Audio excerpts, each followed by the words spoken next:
That's portions of the letter. Well, I answered Carol Lister, who wrote that letter. She's regional director of the ADL, by inviting her to appear on Like It Is to confront Dr. Ben. Well, the ADL has accepted, and so has Dr. Ben. We'll get things right underway in a moment. Professor Yosef ben Jochannan, or Dr. Ben as he is popularly known, is an Egyptologist, the author of innumerable books on African history and Egyptology, and has taught for several years at Cornell University. Rabbi Arthur Seltzer is director of the Long Island Regional Office of the Anti-Defamation League and resides in Great Neck, Long Island. Welcome to Like It Is. Thank you. Maybe we can start with you, Rabbi Seltzer. Did you see the program? No, I did not see the program, but I have studied the transcripts. Okay. How did you come to this chair today? How did that happen, since you didn't see the program? You were called by the New York office of the ADL and made aware of the program? Yes, Carol Lister, who originally wrote to you, very much wanted to appear, but because of a conflict of schedule, yes, she asked if I would assume the responsibility of responding in the name of ADL. All right. And that's what brings me here. And she sent you the transcript? Yes, indeed. All right. What are your problems with the comments that were made by Dr. Ben in the program? From the perspective of the ADL, we have numerous difficulties with the statements that were made, and I suspect we'll have an opportunity as the program goes on to discuss specifics. But in an overall general sense, as we study the transcript, Dr. Ben's remarks were full of clearly factual errors, but the kind of errors which were not just matters of detail, but were matters that would lead one down the path of the charge of dual loyalty, which, as Carol Lister indicated in her letter, has been a classic charge of the anti-Semite throughout the generations. The statement that appears in the transcript that was made by Dr. Ben, that a Jewish child makes a statement of allegiance to Israel, and makes a statement of allegiance greater than even to his Americanism, is so patently false and outrageous as to make one wonder why such a statement would be made. I must tell you that before joining the staff of the Anti-Defamation League, I served as a congregational pulpit rabbi for 9 years and officiated at countless numbers of bar and bat mitzvahs in my congregations. And I must tell you that never have I heard a more inaccurate statement as to what goes on. The transcript indicates that a Jewish child commits himself that there shall never be another Holocaust, takes upon himself political obligations, takes upon himself the responsibility to fight for the state of Israel. The reality is that in the Jewish tradition, bar mitzvah means a son of the commandments. And a boy becomes a bar mitzvah, a son of the commandments, upon his 13th birthday. A girl, in America, the practice tends to be at 12. According to Talmudic law, she reaches her majority at 12 and a half. The bar mitzvah ceremony most specifically indicates that a Jewish child, a minor, now has reached that stage in life where he is considered an adult Jew in terms of his religious and communal responsibilities.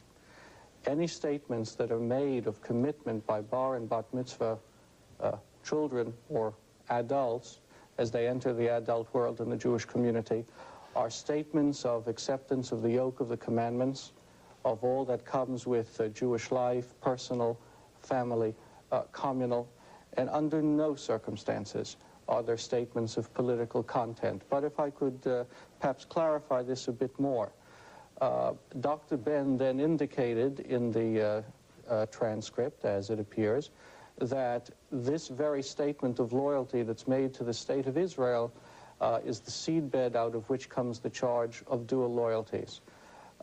And we ask ourselves in the Anti-Defamation League the following question: why would anyone offer such a blatantly false and frankly perverse statement of what it means for a Jewish community to celebrate a religious ceremony of passage The answer, we might suggest, is the next sentence, which indicates the charge of dual loyalties. This statement was made many, many times throughout the entire transcript.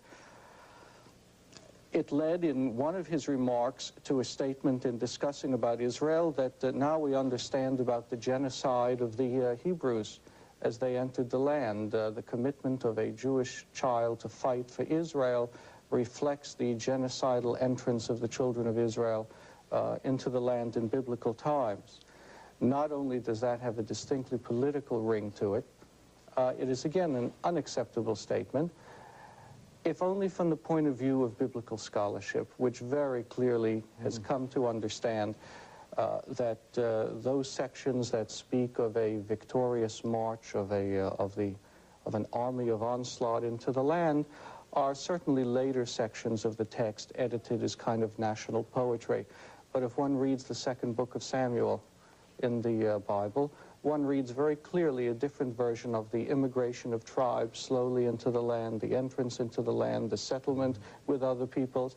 And indeed, a close reading of the text will indicate that even during the times of King David and King Solomon and after, many non-Hebrews lived side by side with the Hebrews in the land. In effect, there was no such genocide. There was no such destruction. And to even raise the thought that a Jewish child indicates his loyalty to the Jewish people in the context of that historical statement, and it's applied in terms of the Jewish present, is something that, frankly, insulting is, I think, an apt word as far as we understand it. If I may just add one other part to this. The transcript would indicate that Dr. Ben, in his concern for the need in the black community for cultural and ideological structures and unity, which is obviously a laudable and praiseworthy goal, then proceeds to redefine Jewish history and biblical history in a way which may be conducive to his political view, but does violence to history. He refers to Judaism as originating in Africa, that all of Judaism comes from Africa. The reality of the biblical text, one must merely open it to read, is that Abraham comes from Mesopotamia. He comes from the area which we today refer to as the Fertile Crescent. Indeed, what we refer today as Judaism, the religion of the Jewish people, reached its full maturity not in Egypt, but according to many scholars, after the first exile in 586 BCE back into Mesopotamia.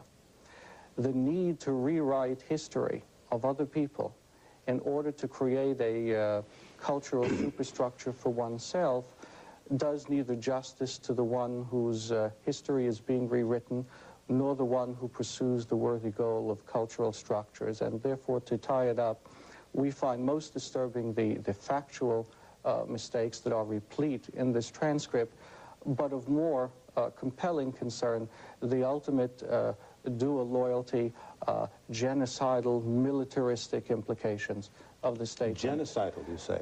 In the reference to the biblical genocide, so it appears in the transcript, that is the term that's used, of the children of Israel as they entered the land. I would certainly not subscribe to such a term. The very fact that it does appear attributed to Dr. Ben in the text, we find to be absolutely, again, insulting and unacceptable. Right. Dr. Ben, what is your response? By the way, I have to let the rabbi know I'm much as a Jew as he is. Born of a Jewish mother, a Yemenite grandmother, a Yemenite Puerto Rican mother, Ethiopian Hebrew father, Beta Israel, by the way, they call us Falasha for whatever their reasons. Thus, I am as much a Jew as the rabbi or the grand rabbi in Israel, any of the grand rabbis in Israel. Is the rabbi stating here that in the book of Genesis, there is no mention of the extermination, and I use the word genocide, of the 7 tribes of the Amalekites, the Hittites, the Moabites, the Jebusites. He in his own statement stated that this is ameliorated somewhat in the book of Samuel. Everybody saw that. But the book of Samuel doesn't change the book of Genesis. And we remember that Genesis wasn't written first. It was Exodus. It's at the Council of Jamia that they decided to write Genesis. Next, since there is no Jewish race, you know, you have Indian Jews from India, from Kashim Jews, look like any Indian. You have ourselves from Ethiopia. By the way, the rabbi wouldn't forget that it says Moses married the daughter of the high priest of Ethiopia, or Cush. Being a rabbi, he will know this. Second, moreover, about the bar mitzvah, and I went through one like the rabbi went through one at around the same period of time, is the rabbi saying that the bar mitzvah is not a commitment to the people? Isn't the Torah demanding? And I don't talk about the Talmud. Talmud is not Torah.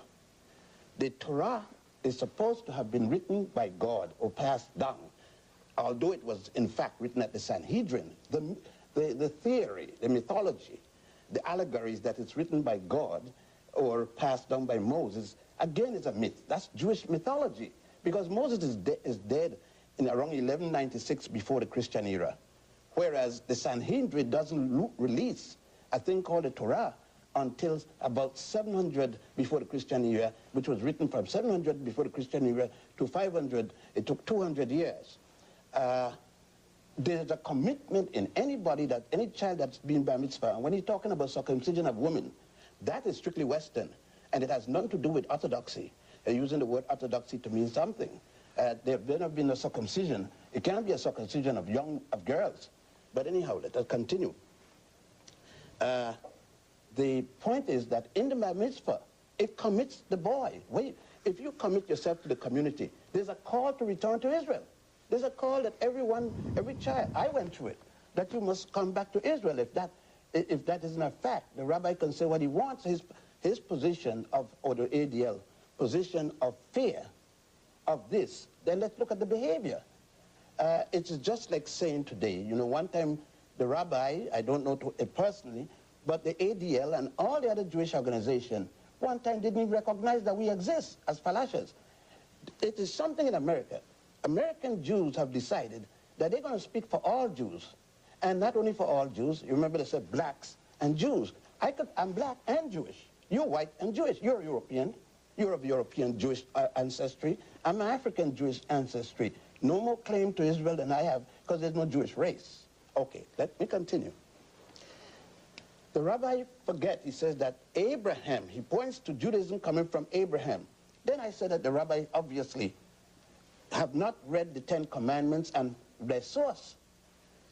Moses is not until about 1346 before the Christian era, 49 years after the death of Amenhotep IV, otherwise known as Akhenaten. Every one of those 12 so-called commandments, and that Moses is supposed to have gotten at Mount Sinai. By the way, Mount Sinai is still in Egypt, in Africa, hasn't gone any place. Now, those 10 commandments weren't gotten by Moses. Because I'm Jewish, don't mean that I have to follow the mythology. When you go in any of the major tombs in Egypt, you find those 10 commandments plus 32 more, otherwise referred to as the negative confession.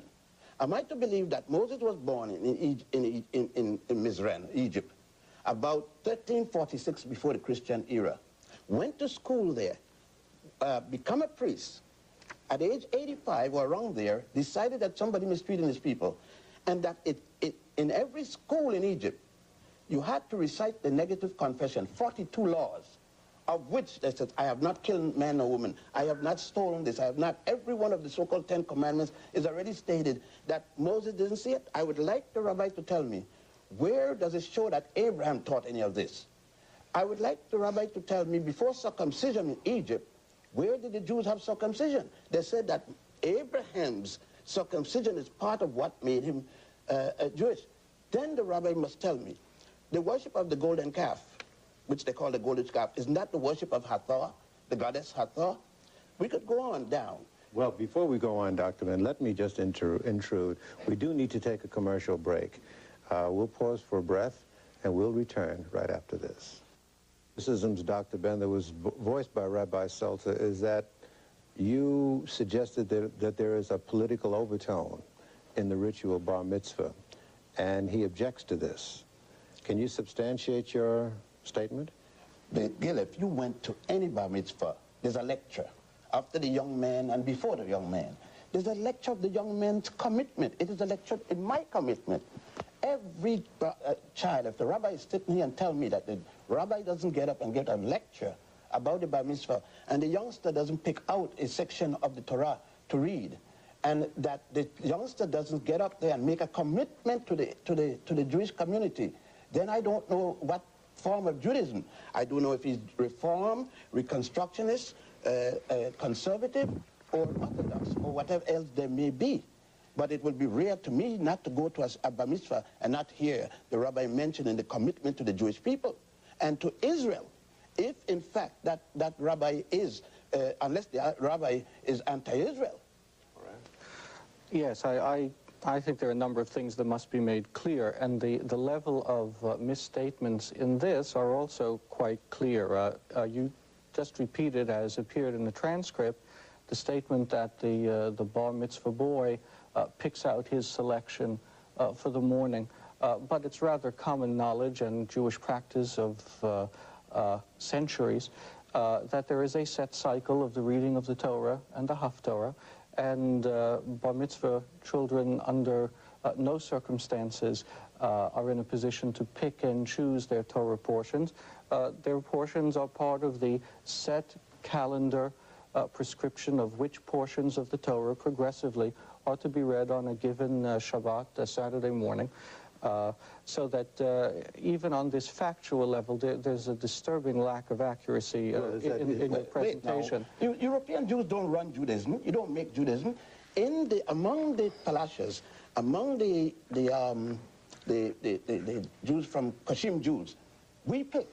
You see, Judaism will run by you. You don't set the standard for Judaism. So now we're in the process of a double standard of selection. You have indicated in your transcript that this is what occurs in American synagogues. It does too. By indicating that Jewish children make this statement of loyalty to Israel. Yet when I clarify your misstatement about how Torah readings are selected, you tell me, well, there are other practices aside from the practice here, which may indeed be true. One example being the triennial cycle of the reading of the Torah. But then you can't take the American example and then selectively learn from it something that you choose from another context. The Jewish child doesn't read the entire sermon of the period. He does select a section within that period. That's all I said. The child doesn't read the entire book or the entire thing that is going to be said on that particular Shabbat. The child has a section within it he reads. And there are indeed many synagogues, especially in the Orthodox community, in which the entire section is indeed the entire parsha. So then you're admitting that there is divergence between the Jewish synagogue right here in America? Within the prescripted calendar structure of readings. All I said is that the child is allowed to pick out. You're saying in the Orthodox, in certain Orthodox, not all, the child must read the entire thing. I'm saying that the child is allowed to pick out a section. What is wrong with that? According to your transcript, and I won't take the time to find the exact words unless it's required, you make a statement that the child may pick out sections, and you use the term Isaiah or from whatever. Depending on the period of time in which we are. Depending if Isaiah is indeed part of the text. Who said not? I mean, you just brought in other words, I said exactly what you're saying, that the child is allowed to pick out that section. Let's say that we're reading the book of Isaiah now, or we're reading the book of Hosea. The child is allowed to pick out of Isaiah a certain section, or the child is allowed in Hosea if we are reading at that particular time, because all the children don't make bar mitzvah in the same month and at the same time. One should be clear, however, that that's partially accurate, because part liturgically of what a child is expected to read or participate in, if possible, is the reading from the Torah itself. Indeed, the reading from the Haftorah is a significantly later development, precisely because if a child is a bar mitzvah, is a son of the commandments, then one of his first public possible acts is being called up to the public reading of the Torah. Right. And it's by this act that his reaching adulthood is publicly declared. If I may, however, go on to what I think. Wait, let's settle this before we move on, and then I'll be happy to let you... because there were some other points that I think should be we're going to try to get into all of that. Your response, Dr. Ben? The point is, everyone I stated is adulthood. The question is not when does he do this. if he's a man or a child, because assume, I already stated, the Torah would be similar in essence to the confirmation of the Christians. When the child comes of a certain age and take up his manhood, in order to be able to sit in the minyan, to sit in the official congregation as a young man, he has to come and go for the bar mitzvah before he could sit in the minyan. You know. Okay. Now, he doesn't deny that. All I'm saying, and which he can't refute, he's saying about later changes. I don't care what the changes, if it's later or earlier. The fact is that they do it. There's a very curious kind of contextual oversimplification here. On the one hand, Dr. Ben correctly points out certain instances of Egyptian historical input in what we today call the religion of the Hebrews and later Judaism. And no one can deny the role of cultural and historical context. On the other hand, given it would seem your political need to view all through the African perspective, you completely ignore the experience of the Code of Hammurabi, of the Mesopotamian sources of law, which appear significantly modified in later Torah development. What I'm suggesting is that, on the one hand, it is a strange scholarly position to argue that historical context must be accounted for in the development of Judaism, which I would accept, and then argue, however, that only that political context which is useful to your present political view is to be noted and is acceptable. As I read the transcript, as I read the transcript here, there is a comment here that says, and permit me to paraphrase loosely, that Judaism and all of Judaism and the Jewish people come from Egypt, therefore they are African, and therefore there is a statement later on that many blacks do not understand that they are indeed Jews. Now that raises to us a very curious question: why the constant need to inject a racial quota into a diverse historical context, which we would acknowledge, but yet on the other hand, as we sit here having watched Operation Moses and the ingathering of Ethiopian Jews into Israel, why then the need to define by race as what is essentially authentic in Judaism strikes us as a contradiction that at least can possibly be interpreted in terms of current political context, but certainly not by history. All right. I'm glad that you brought that last point, so I work from the last forward or backwards. Isn't it strange that just yesterday that the Jews in America found out that they are black Jews?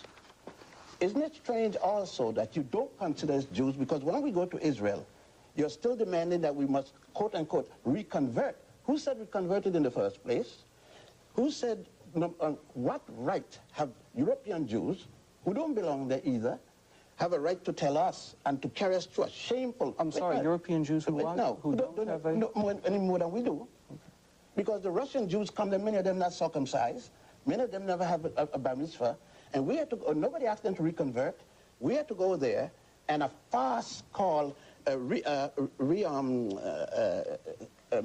circumcision, and the, you know, I wanted to use the Hebrew word, but at the moment. And we're supposed to go through all that. Next thing, Rabbi, how come my uncle, Tamarat Emmanuel, came here in 1935 to raise money when Italy invaded Ethiopia? We were 5 million. When we left, we were 50,000. The Jewish community in America refused, denied that we existed. Up to now in Israel, you have 2 Grand Rabbi at least. The Sephardic Grand Rabbi and the Ashkenazi Grand Rabbi, the European Grand Rabbi, that refused to recognize that we're even Jews. Only the Sephardic Grand Rabbi started with Obadiah Yosef when he was the chief rabbi. Now let's go back. So that it's a farce about Israel telling us to come there for whatever the reason. In that, Israel to this day, from 1947, have in the Knesset a petition for the acceptance of Jews from Ethiopia, the right to return. To this day, it has not been approved. It is still being tabled every year. Now, so that you try to show the liberality of white American Jews when it doesn't exist. It doesn't exist at all. Because if you're saying that you're bringing us back, then we should go back as Jews, not as something that you're going to make us over there. Who give you the authority to say who is a Jew and who isn't a Jew?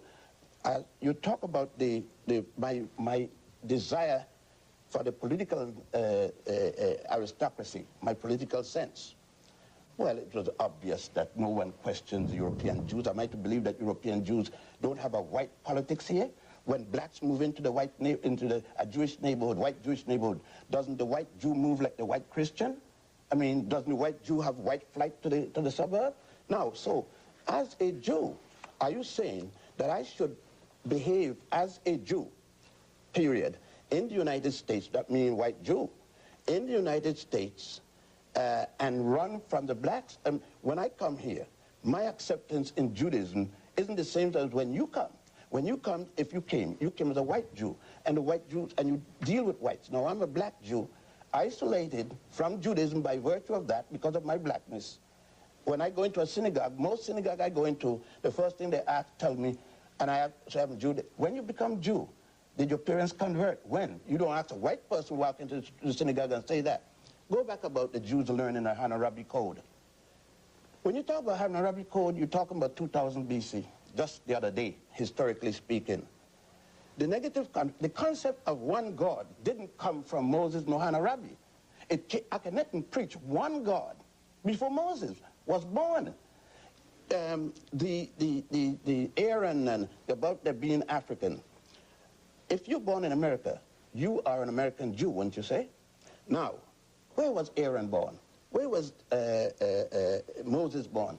And Sarah, Aaron's sister, and all of them, Miriam.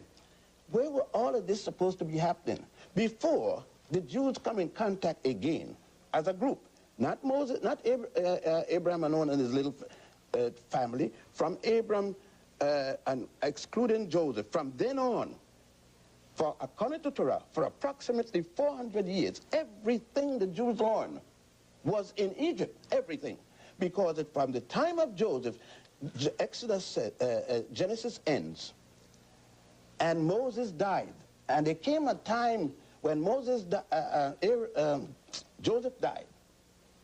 Because of this bad Pharaoh that came, who knew not Joseph. From then on, we had to hear about the plight of the Jewish people and so forth. But before that, from the time of Potiphar, all the way down to the Exodus, isn't it everything the Jew learned was in there? It was no Hammurabi Code. And I says the basic foundation of Judaism, one God and all that, came out of Africa. Egypt is still there, not in the Middle East. Time for another break. We will continue with our discussion, our modest discussion, right after this. Let's press on. Let's, please. A number of points.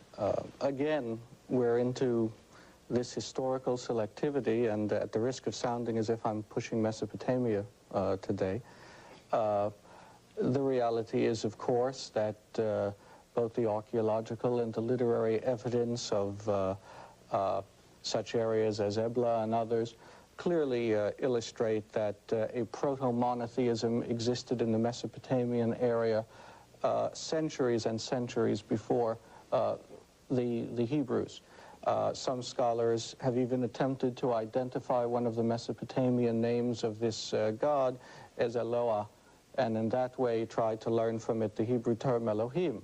And I merely identify this as one scholarly view. Again, I wouldn't want to deny for a moment that Egypt was part of the cultural mix, and therefore Africa, as you would want to make the political point. But to selectively ignore all other historical factors to then be able to make a political point is not to be dismissed as a cry of anti-Semitism when it's raised, but is to be called for inaccuracy in the historical record. And one has an absolute right to do that when that inaccuracy then feeds it to contemporary politics. But if I would but if I could respond to the Ethiopian issue. No, wait, no, I got to answer you that point first. Then you could go to the Ethiopian issue, because that's a big issue too. Mm-hmm. You try to throw over that anti-Semitism slipping right there. Mm-hmm. Even when a Jew disagrees with a Jew, it becomes anti-Semitic. By the way, I hope that I hope that you would agree that the common statement in America among Jews is that if your mother is Jewish, then you're Jewish. Would you agree to that? According to Jewish law, okay. And if I make it better, if your father is Jewish and your mother Jewish, then you're ultra Jewish. Excuse me, one's father has nothing to do with the status of I Jewish added law. That for extra measure. Right, but that has no I didn't say it does. I didn't say it status. does. Don't be peculiar. I mean, we're dealing with the issue. I said, well, okay, my mother is, and so that makes me yes. That makes me. That. Yes. Okay, fine. So then to call me anti-Semitic as a Jew practicing, went through all the rituals like the lady who probably did on yourself, then it would mean that I strongly disagree with the teachings that what you just stated, for example. Then I said to you, using the Torah itself, on the statement of the Torah that Abraham came from the city of Ur in the nation of Chaldea, which was at the time, since we're using by history, ruled by Africans, a joint army that went all the way to India. Now you said scholars. There's only one scholar that made that remark that I know of, and that's the one from the Stern Institute over there in Lexington Avenue. Now, secondly, there may be continuation of those scholars coming out of European context. What you fail to understand, Rabbi, is that European Jews are Europeans and think as Europeans and act as Europeans. African Jews, on the other hand, are being asked not to act as Africans and an African Jewish scholar, African scholarship. And thus you're telling me with the scholars. Now let me go. All right, are you finished addressing his No, the point? last part of you his got more? point. All right. Last part of his point. The period of time in which we're speaking, and unfortunately Torah doesn't give dates, but the period of time in which we're talking about Avram or Abraham isn't born until around 1775 BCE, before the Christian era.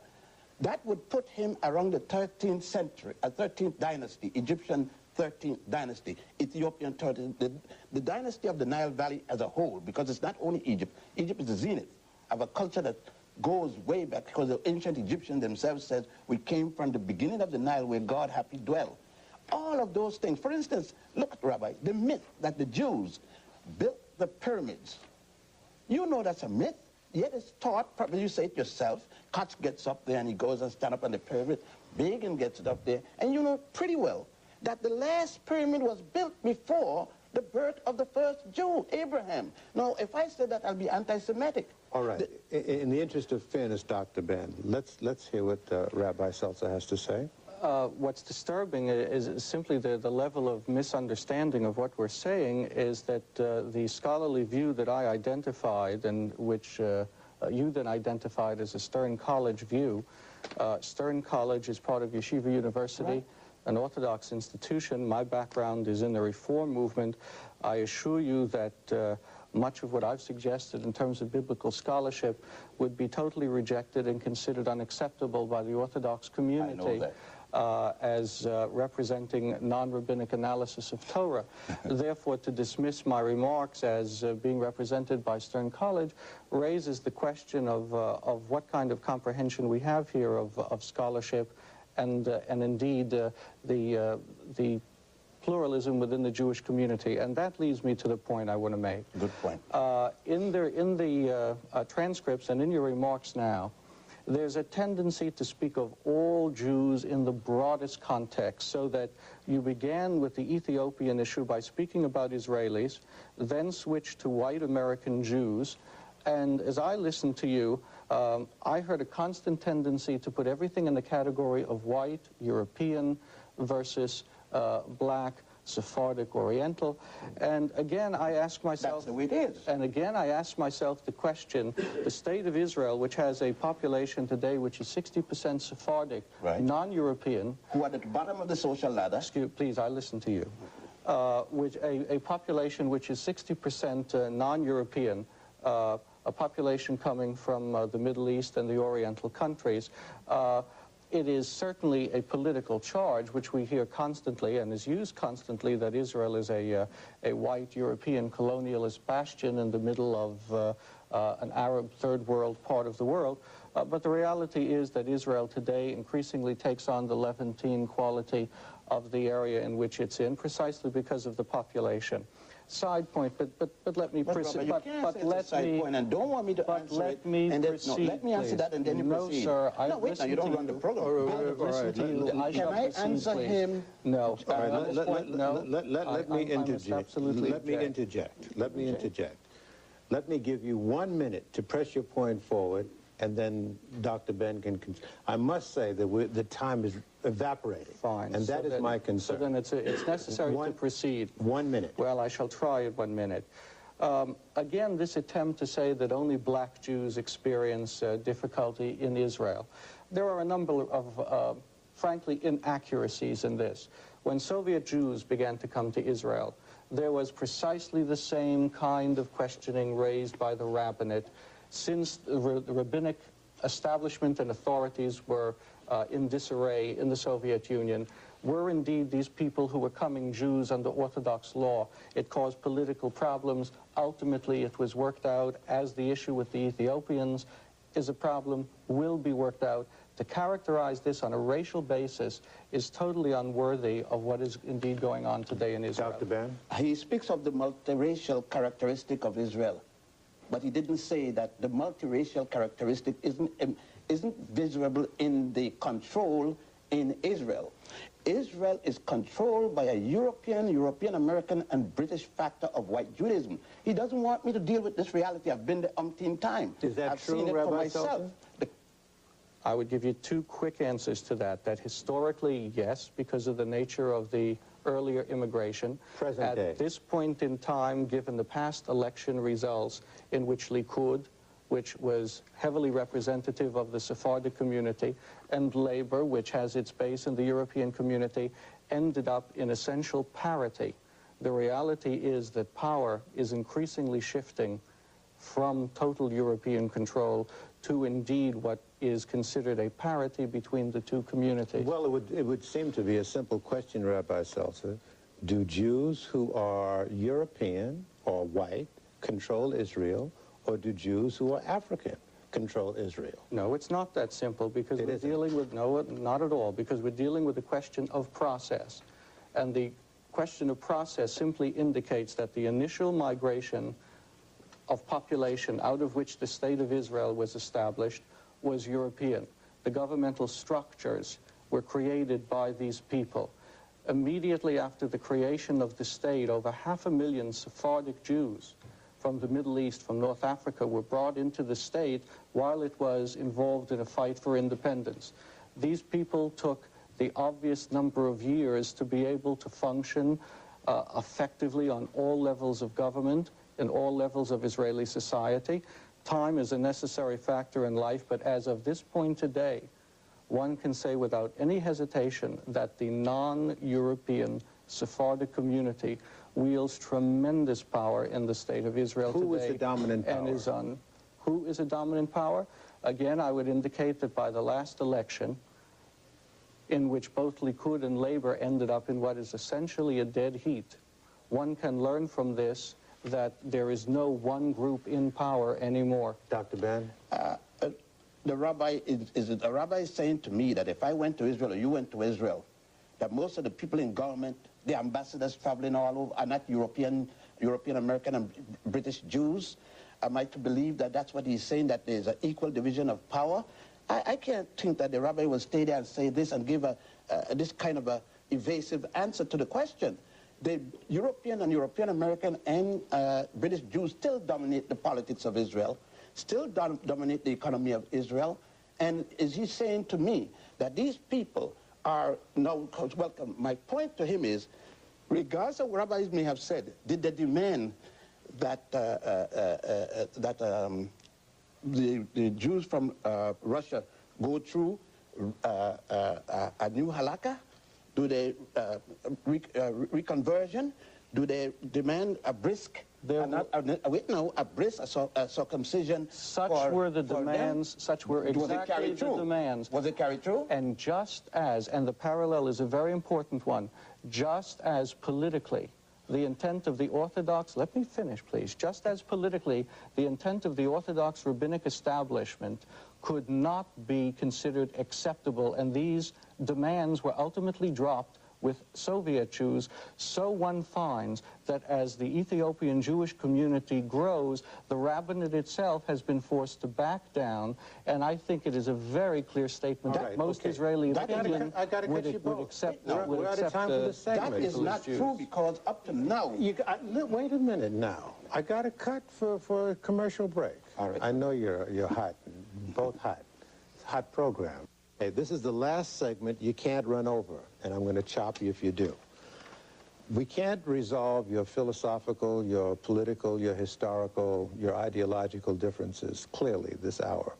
But maybe we can address ourselves to tone and intent. Obviously, the letter that was written by the ADL objects to the tone and suggests that there may be some premeditated, sinister, injurious intent to Dr. Ben's remark for political reasons. And perhaps you can clarify that, and perhaps Dr. Ben can rebut and answer, and maybe perhaps we can clarify and heal this rift. As we read the transcript, and as we discussed today, we see much in your remarks that is reflected in third world political statements in the UN, in other forums. The fact that you are indeed Jewish in no way changes the content of these remarks and the political context in which we see them. From our point of view, as Ethiopians were starving and are starving, Israel was the only country that offered the kind of aid to physically bring black Ethiopians out. And indeed, it's the only example of a nation of Caucasians, to use the term that appears frequently here, of bringing in whites, bringing blacks in dignity as citizens. To begin to turn it around says to us, we begin to hear the same kind of third world, radical, political kind of rhetoric, which is directed towards the United Nations, towards Israel and the United Nations, which we hear in so many other forums.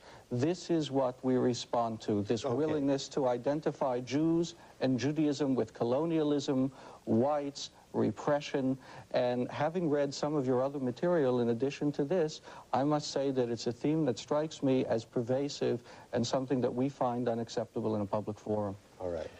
Number one, you spoke very much about generalized statement. You just said that the Ethiopians are starving and you're bringing out. Isn't it a fact that you're talking about only, Ethiopia has about 40 million people. You're talking about 5 miles from the border with Sudan in south, where the starvation situation developed. Isn't it also a fact that the Palestinians, the Ethiopians with better Israel, our people were not particularly at that spot? Isn't it a fact that the same United Nations you call on found that many of our community was ready to bring people out? And you talk about the only nation to help.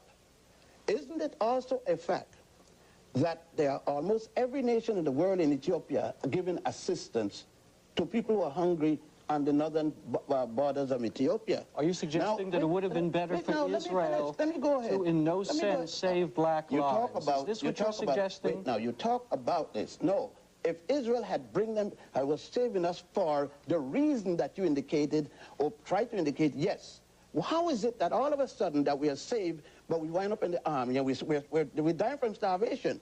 We wind up in people's house cleaning, and you know, Falasha women, Falasha never let their women, this is one thing against our principle, to work as domestic in anybody's house. We're doing that now.